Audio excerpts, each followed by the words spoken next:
Welcome to Chill Moto. Thanks for joining me today. We are going on a ride down US 129, the Tail of the Dragon.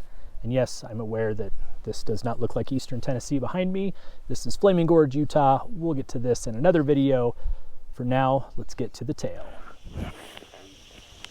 All right, we're here. We're at the tail. Let's make it happen.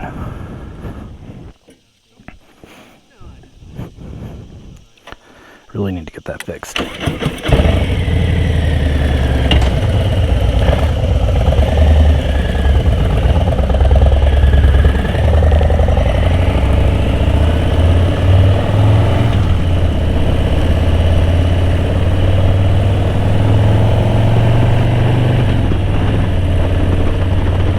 All right, twisty roads, next 11 miles.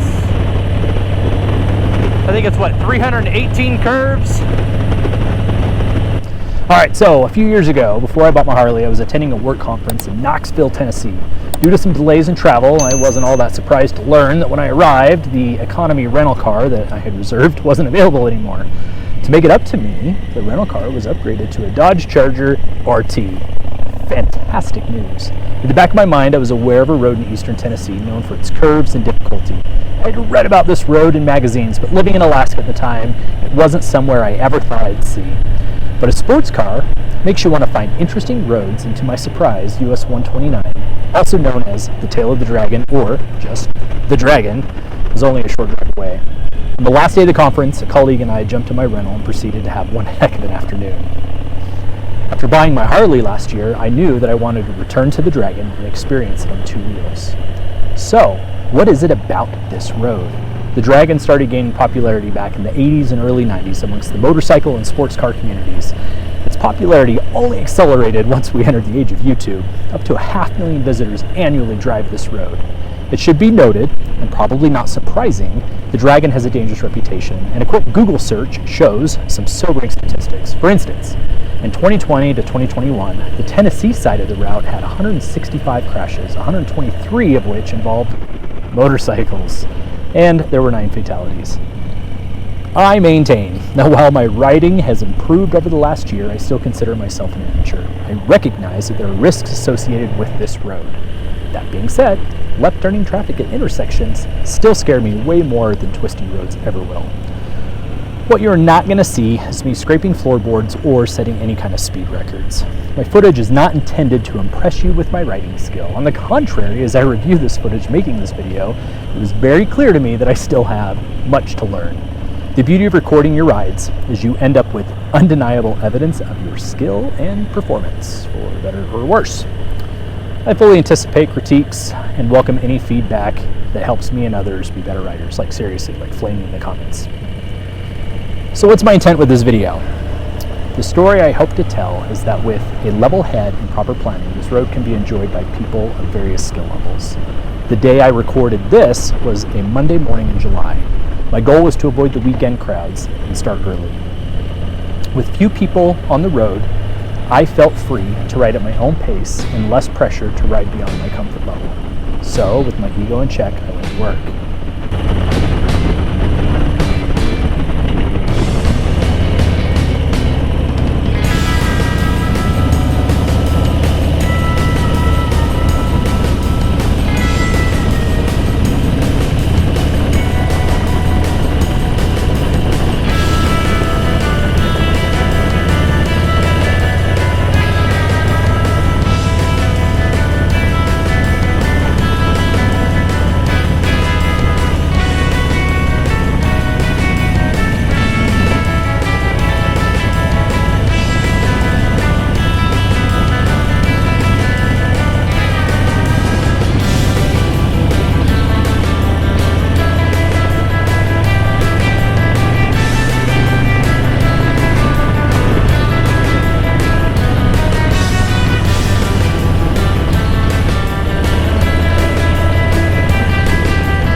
From a footage perspective, what you see here is a motorcycle rider making what seems like an unending compilation of left and right turns.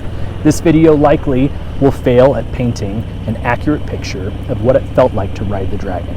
But focus on the rider. You may not be able to see it, but here is someone who has completely let go of every troubling thought, every concern, every fear. He has been completely consumed by the bike and the road. Nothing else matters at the moment, and his mind has been set free. This is why I ride.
Final thoughts. This was a lot of fun. Do I think this is the greatest road ever? No. I've ridden some fantastic roads since the Dragon that I think are much more enjoyable. That being said, I do think that it's worth the effort to experience. Ride at your own pace and have a great time. For me, it was cool to say that I did it, and I kept the shiny side up.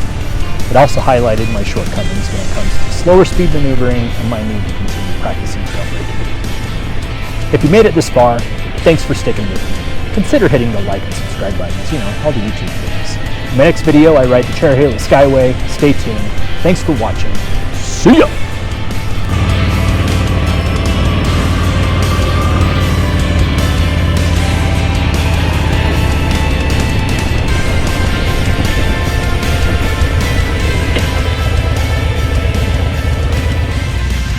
Not the fastest rider. I felt like a rookie out there, but it was fun.